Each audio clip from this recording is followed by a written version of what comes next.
Is by Edwin Clark threatening someone somewhere to say nobody has a monopoly of violence. That's what he's saying. Nobody. Sorry. Nobody. I was just trying to find. I've just said it. Nobody. So now, I think whoever is using untoward means to stoke crisis in Rivers State should be well informed wherever he or she is that nobody has a monopoly of violence. Even for the people. But you're not joining to threaten anyone, right? Sorry? You're not joining to threaten anyone. Me? No, I'm not. I'm just saying, I'm interpreting what Chief Edwin Clark said. I am saying that nobody has a monopoly of violence. What has happened so far indicates that there is a plot or there have been attempts to use violence. Nobody has a monopoly of violence. Nobody, I'm saying it live on TV. Nobody has a monopoly of violence. So whatever you are doing, always be careful to make sure that you do not employ violence. I condemn violence in all its form.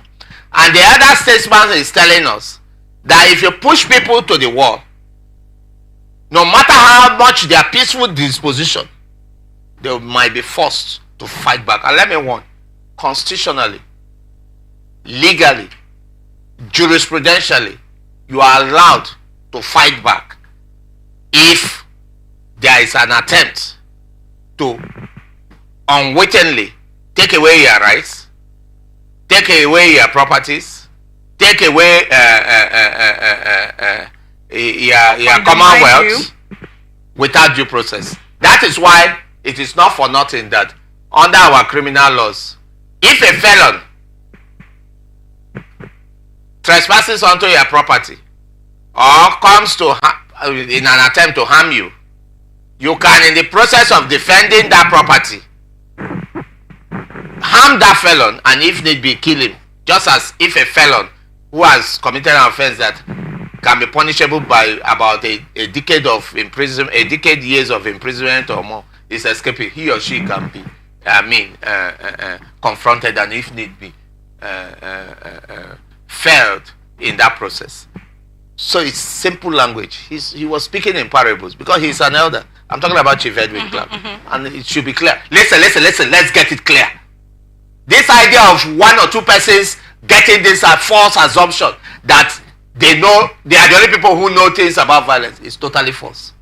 False and false. It's an insult to the collective intelligence of Rivers people that any group of person or persons or person would think that I can do anything by strong arm tactics, and by that people will not react. Of course people will react if they want to. Maybe that is what is playing out in Rivers State. Maybe. All right, we're still really trying to get this clear as much as possible. Yes. Now, there is a statement that actually clearly states that the incumbent governor doesn't want to be remote controlled anymore. Yes. Yes. Is this a bit traceable to what is happening? Could this actually definitely point at someone? I don't know.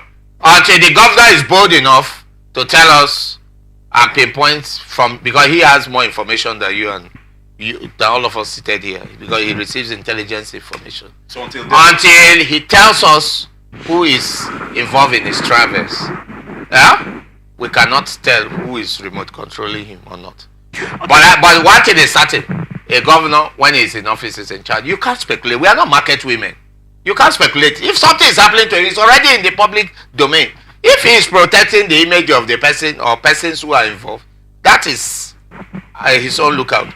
But if he wants to come clean with the Rivers people, he wants them to be involved, and have the full facts. He will tell us. He will make even a broadcast, a state broadcast, and tell us what is going on. At that point, we can then zero our comments on a specific person.